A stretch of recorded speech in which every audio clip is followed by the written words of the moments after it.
Good afternoon, everyone. I hope you have had a good day. Welcome from my side.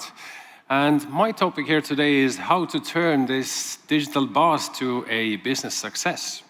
As you know, governments, in order to run them, you need resources. In order to produce resources, where do you get them? And then we look at the companies.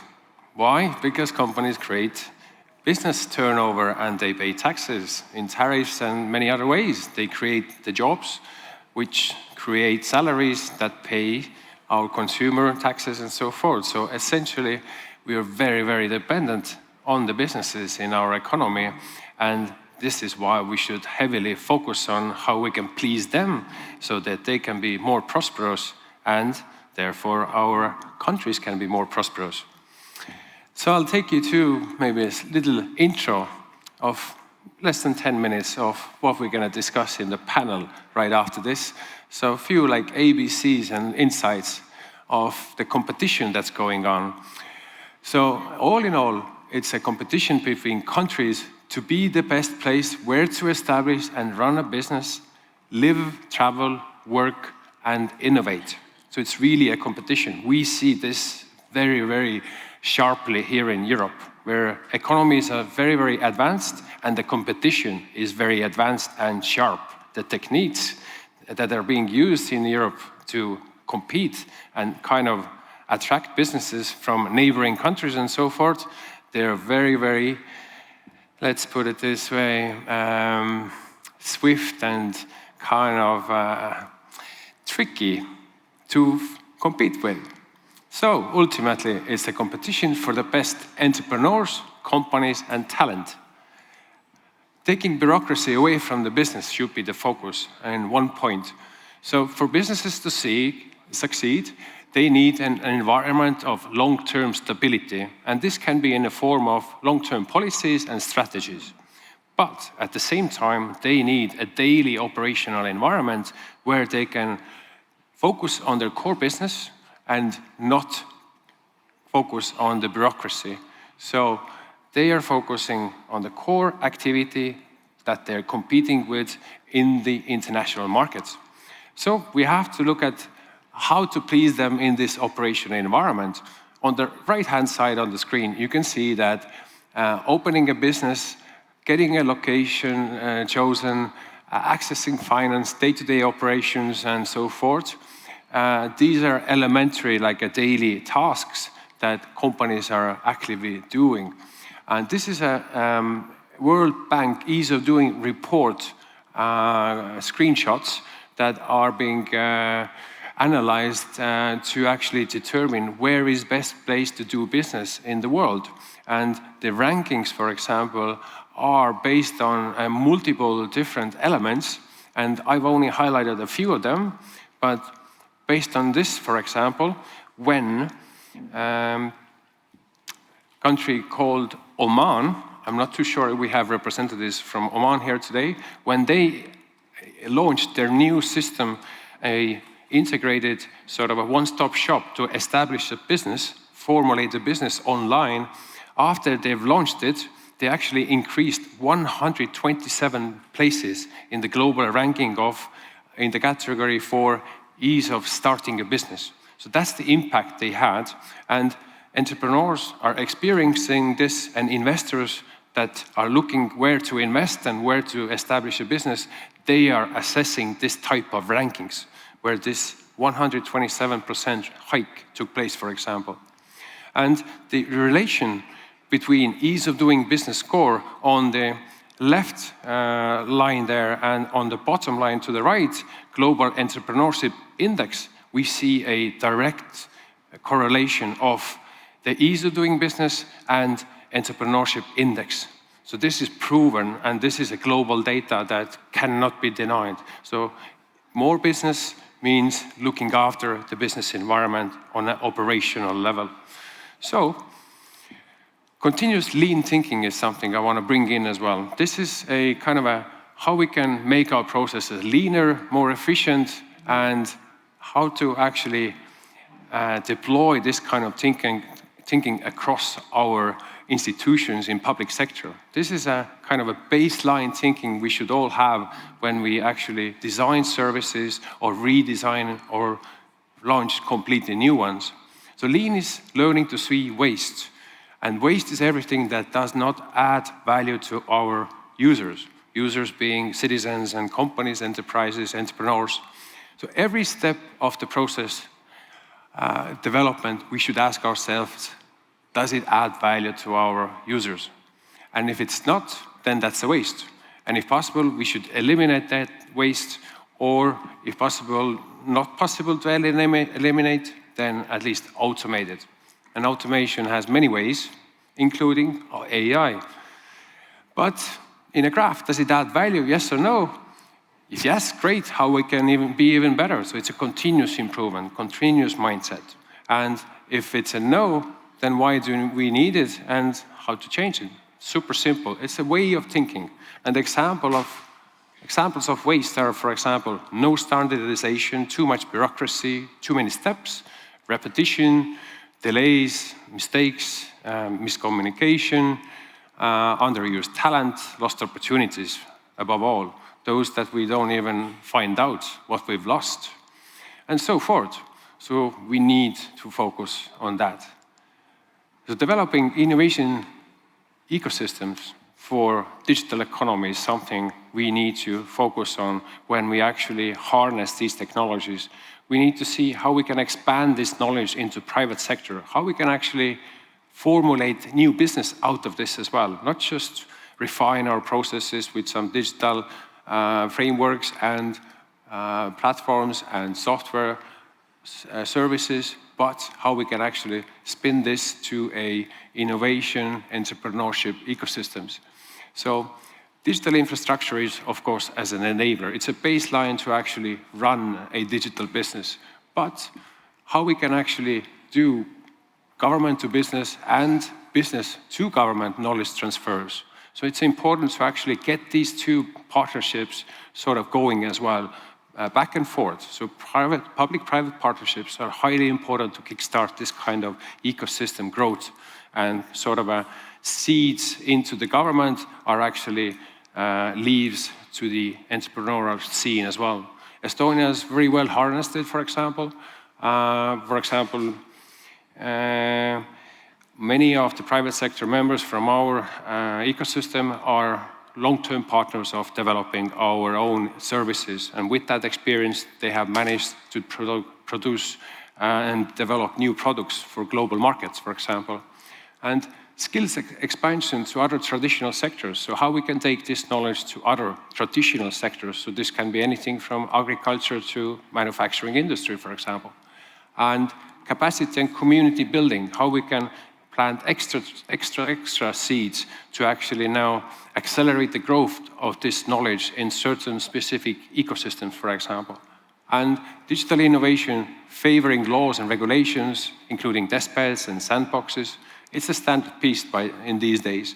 So how we can actually facilitate sort of an innovation and the supportive and risk-tolerant ecosystem. We need to accept some failure. If you expect success in innovation, we need to have the tolerance for the failure as well, because the road to innovation is full of some failures. Otherwise, innovation does not happen. So Estonia, for example, after many years being harnessing different software solutions for the government, more than 20 years already, this experience has been well transformed over to our software industry, our startup ecosystem, for example. So all this experience from the people that have worked with those projects, deploying this and designing this for the government, has now become one of the most successful startup ecosystems in the world. So majority of the startups are all software-based solutions and playing on the global markets. But this experience from the public-private partnerships and government to business and business to government knowledge transfer has transferred over to a startup ecosystem that now has most startups, unicorns, and venture capital per capita in Europe. So that's the success story, and majority of them are software-based. So that's just an example. So the cooperation is the key to success, and the best way to predict the future is to create it. You kind of know the steps, and you have the ability to create it. This is in your hands. So I'll wrap it up here, and I would like to kindly invite to the stage to our kind panelists.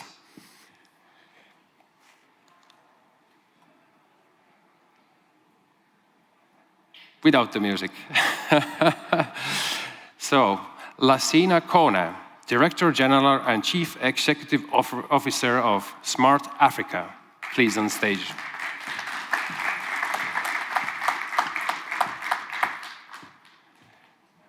Maísa Diaz, Requirements Coordinator in the Digital Transformation Directorate of the Piauí State Information Technology Company, Brazil.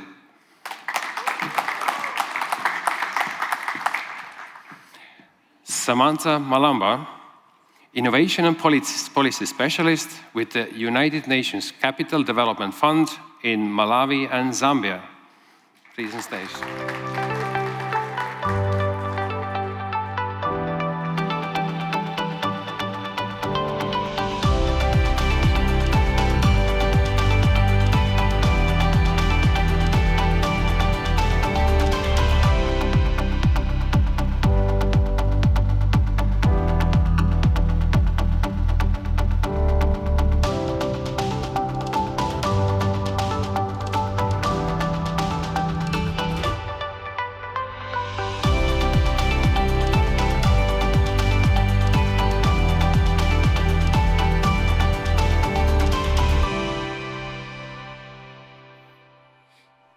Thank you.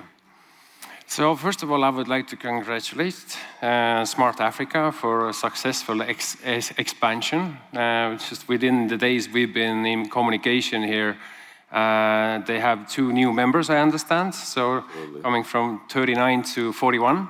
Yes. So congratulations. Thank you. You have hands full of a lot of work. Absolutely, yes. Thank Your organization actually represents over 1 billion people. 1.2 billion precisely. Wow, that's a lot. Your work includes diverse actions that enable entrepreneurs and companies to thrive. Please describe some of the actions that Smart Africa has taken and how it has led to entrepreneurship and innovation development. Thank you very much for inviting me. And in fact, your presentations actually was a nice segue because you were talking about partnership. Smart Africa is a Pan-African organization created 11 years ago by 7 heads of the state before. Now we have 42. The board members are the president themselves. It is a multi-stakeholder approach where you have a country as a members, you have a private sector as a members, you have a civil society as members. In fact, we have IETU and the AU, which are permanent members of the board, and they are also the co-chairs of the steering committee. So that's the perfect example of how we should work in partnership together. Why was the Smart Africa first of all created? It was created as an accelerator, as a catalyzer for digital transformation, with the vision to transform Africa into a single digital market by 2030, which is 6 years from now. So the action were put together. When the country joined, they have to choose a flagship project. What action we've been able to do so far, Kenya has led in the beginning a digital economy flagship. What does that actually mean? What does it mean, digital economy for Africa? We developed a concept node, blueprint as a flagship, and we piloted. Kenya is leading that. Smart City was led by Rwanda, Smart Villages by Niger, Cybersecurity by Cote d'Ivoire, AI and blockchain by South Africa, Benin Digital ID, Ghana, Pan-African e-payment system, I can list. So we have a total of about 37 initiatives in the pipeline. So when we take the project from the concept all the way to the pilot, we do a pilot in the country and we look at the bankability and we scale it up by government service concession to a private sector, which is again, PPP. So this is what we've been doing. Fantastic. To come back maybe to this side as well, I know that you have heavily focused on entrepreneurship in the recent years. And reflecting back to the intro as well here, can you describe your recent steps that you have taken when you have focused on enterprises, the companies? Okay, thank you, Mr. Raido. And good afternoon, everybody. We from Piauí are very satisfying of being here in this important conference. About your question, Mr. Raido, we have to choose some priorities to analyze this environment currently in our state about the entrepreneurs and the companies. And we have to establish priorities and objectives in selecting services and systems to modernizing the actually the management plan of the state of Piauí. We came to this managed plan to select some priorities, and we choose of this management plan 3 top of priorities. One of them is the establishment of business and technological parks on our state. The other is the certification and of the technical and technological support to enhance small business too. We have to make some work, strongly work on the small business startups, and for that we have to expanding our program that called Piauí Digital. Piauí Digital is a program that embraces two digital platforms of the government, one platform for the citizens and the other platform of digital services for the companies, the entrepreneurs, and finally, the implementation of technological districts. And when we make these 3 points our priorities, and for us, the digital transformation became a strategic axis for the selection of the priorities in the treatment of this environment of business and companies and investors. Very exciting. I think we're going to ask a few questions about those specifics as well a little later. I'll just bring in Samantha as well. You have over 10 years of experience in your field, and even a little bit wider than described in your current position. Maybe you can kind of describe a little bit working at the intersection of digital economies and innovation and policy. If you can reflect maybe the Zambian experience in how digitalisation of business process has brought positive economic growth. Sure. Achieving economic growth in a country like Zambia, much like a lot of African countries, is a challenge. And one of the key challenges that businesses face in that environment is being able to achieve scale, especially when you look at a country like Zambia that for its mass compared to its population is it's a very skewed ratio, very small population, very big country. So being able to scale and reach millions of people is something that's very challenging for every business. However, when you look at the financial sector, and I'll speak about the financial sector because that's primarily who we work with. When you look at the financial sector and digitalization in that sector, we've seen unprecedented growth.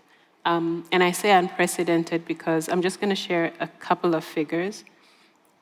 The first is that in a country like Zambia, only 34% of the population has access to electricity. The second is that only 33% of the population has access to internet. However, 66% of the population has access to a mobile phone. And 71% of the population has used a digital service in the last 30 days. So for me, that tells a story that yes, geography and socioeconomic factors play a role in terms of access to certain basics, even like electricity and internet. However, digital financial services can essentially reach anyone who has a financial and economic life. At some point, they will need to access a financial service. And digitalization has enabled that to happen, at least in the financial sector. We conducted a scoping, UNCDF conducted a scoping in 2018 of the fintech landscape. Back then, we found about 25 companies that were identifying themselves as fintechs. We conducted that same scoping in 2022, and that number was now 67. So we're really seeing over the last 3 to 4 years, I won't say exponential, but pretty significant growth by virtue of adoption of digital technology and digital services. Great results. Congratulations. I think big change. This is a fine ecosystem growing, I understand. The financial technology ecosystem. But let me ask you, how do you set your priorities when you're,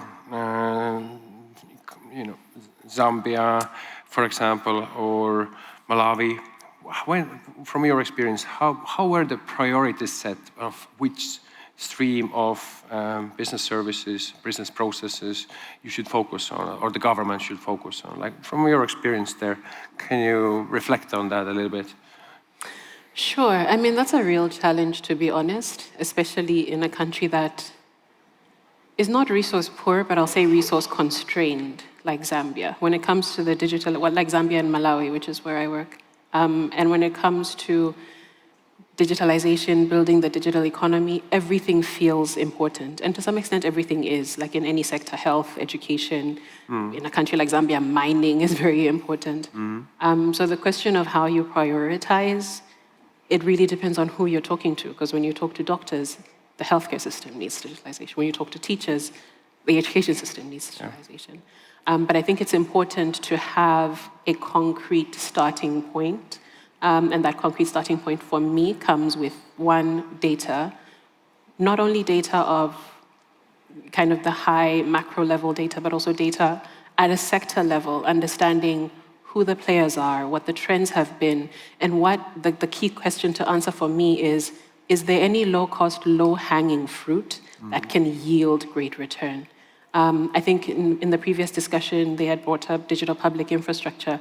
And for a country like Zambia, that journey has been 10 years plus in the making. We started with our digital ID system in 2015.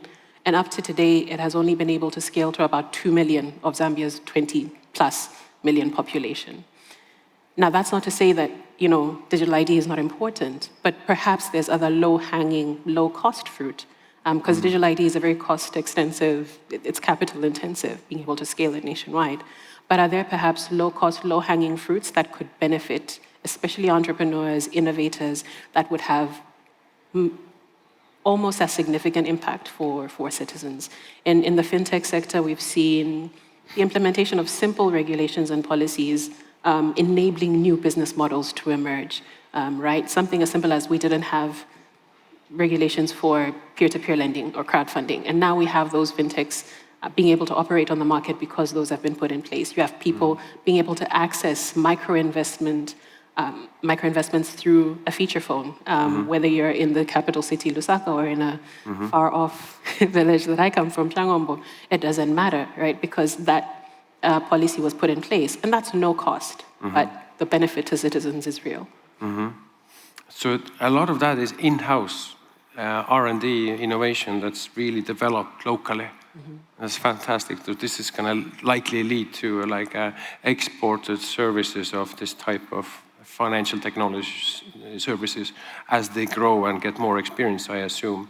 So yeah, fingers crossed. Can I expand a little bit, Lacina, to your?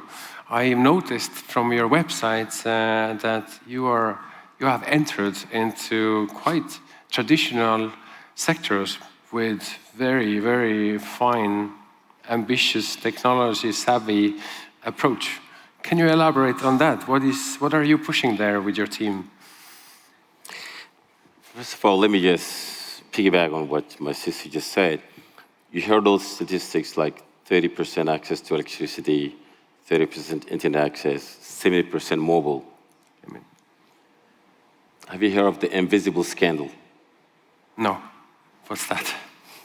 Enlighten us. In our planet, on 8 billion people living, 3.7 billion people have some form of biometric ID. But 3.3 billion people have some form of ID There are 1 billion people on our planet with no form of ID. Half of them live in Africa. It means 500 million people. It does not mean 500 million people do not have a mobile ID. No. For us at Smart Africa, when you say embarking in emerging technology, there is no digital transformation without digital ID. Identification. It goes from the fundamental concept, if you're responsible for a population, you have to administer them. How do you administer them? By identifying them. Because the previous panelist, the minister was here, he talked about government. The government #1 priority is identification. You know why? No country infrastructure is built without the taxes. How the taxes collected? It's by identification. If you want eventually to have a sustainable sovereignty, not begging money. Africa, the new Africa is not about begging anymore. So formalizing the informal, if we want to take a digital transformation, as he said, as a tool, it's a tool transversal, then we have to start with a digital ID and digital interoperable platform in order to form a single digital market. We've embarked in more than 37. Today we've had 37 initiatives, from AI, blockchain, all the way to connectivity. Of course, our theme is connect, innovate, and transform. But no make a mistake. Any underlying technology in Africa or elsewhere, the #1 priority is regulation. The regulation can break or make a nation. What's the difference between Estonia and South Africa? What's the difference between Singapore and Nigeria? I agree. I think you talked about it here. So we are also engaged in regulation harmonizations to create a conducive environment for business people to be attracted to Africa in a positive win-win situation. And the same thing, we would like to trade with African countries way more than we do today, but it's just the transparency and perhaps trust, because these people are putting like a lot of eggs in this basket if they come to Africa to do trade, but it's a lot of risk, you know. So I'm happy that you're doing all these initiatives. Maybe I'll come back to you with some cool technologies that you're implementing there as well. So that's something that even Europe has to learn from, maybe. Sure. Maísa, you have mentioned that you have this sort of a widespread launch of services towards entrepreneurs and companies. Can you maybe bring out some of the most appreciated solutions or services that companies are reflecting that this is what we love and things are really changed perhaps, and maybe you have some numbers to illustrate what were the numbers before and after you launched the digital services? Sure. Raido, I want to talk first about the services. We have now two platforms, two digital platforms, the official platforms of the government, the state government of Piauí. The two platforms are GovP Cidadão and GovP Empresas. GovP Cidadão is a platform aimed at the citizens, and GovP Empresas is a platform aimed at the companies. First of all, we have to go to merge these two platforms to so we can have just one platform. But talking about the companies, the entrepreneurs, the investors, the platform who is helping these people is the GovP Empresas. GovP Empresas now, there are some kind of services that helping a lot, like the opening of a company, the modification, the division, the incorporation, the merger are the principal services. Most. Those are the ones that are being highlighted as really good and change makers. Yeah. Right? Especially the service of opening a company. It takes to the user just the maximum of 2 days of opening a company, but it is the maximum. In most of the times, they bring just for 8 hours. And this made Piauí the state #1 of Brazil of the time of opening a company. And Congrats. The companies are very satisfied with this because they are running away of bureaucracy and put the energy in stuff of the companies as well. And about the numbers, we have the numbers of the before we start this modernization of the process and after, and we have a lot of great numbers. In 2022, for example, we observed that 2022 is the last year before we start this process of modernization and digital transformation. In 2022, we have 13,000 of companies that are opening. But in 2023, when we start most intensively this work of modernization of the process, we have 18,000 companies that are open. So this data represents a growth of 34% of growing. Nice. And we believe this is due of two many factors, the process modernization and increased credit lines for startups granted by the government. And we believe that government of Piauí should play a transformative and encourage role in opening new business, and we seek to drive the state growth through the various means. These are big numbers, very big change. Yeah. It's proof that this really is making an impact in such a short time. It's a new Congrats. process. It's a new process on our state. But beyond that, we can just observe good numbers of this work that is starting now. Samantha, maybe you can reflect some of the numbers that you have witnessed as well from either Zambia or Malawi, if you have. Going back to the first point that I was talking about with the growth of fintech businesses, I think the easiest number that is at the top of my head is just how many of those businesses, by virtue of there being, both the Securities Exchange Commission and the central bank put in place guidelines for a regulatory sandbox back in 2002. One, I think, is on their second cohort, the other is on their third cohort. But collectively, and these are either established companies that were starting a new business venture or startups that had been on the market but couldn't figure out how they should be licensed. And 5 of those companies have been able to then go on and raise funding, either through Series A or B rounds. Collectively, they've raised over $15 million. One has raised 8.5.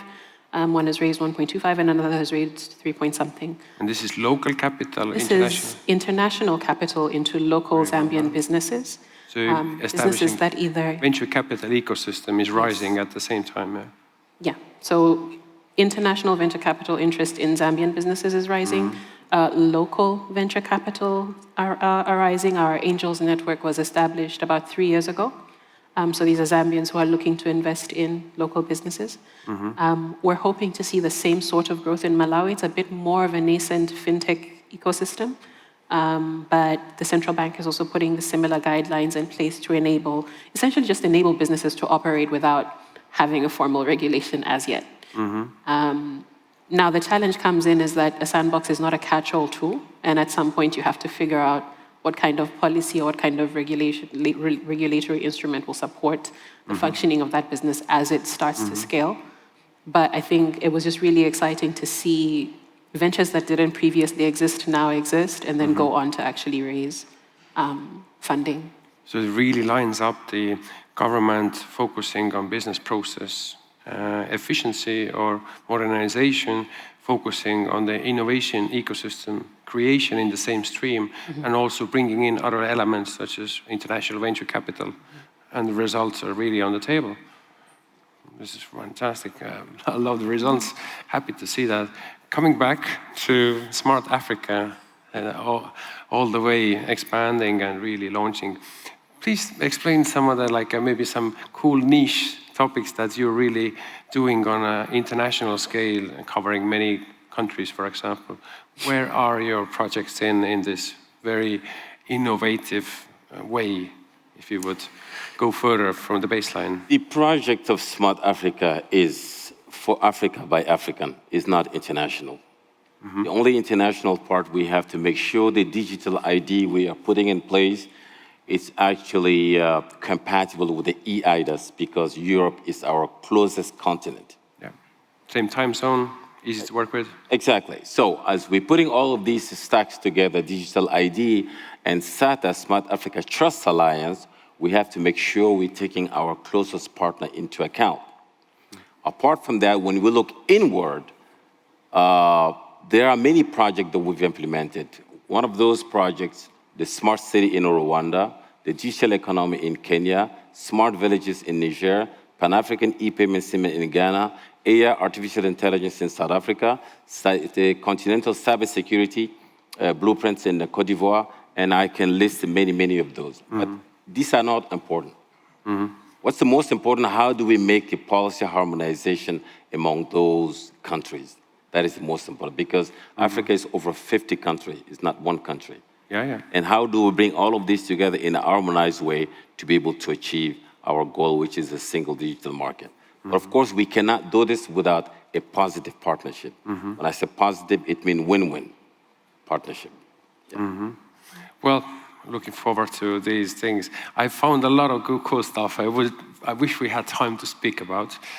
But I have to say we have to finalize, wrap it up. Time is up for us. I certainly enjoyed the topics we discussed, and kindly a big applause to our panelists for the new ideas and sharing the experience.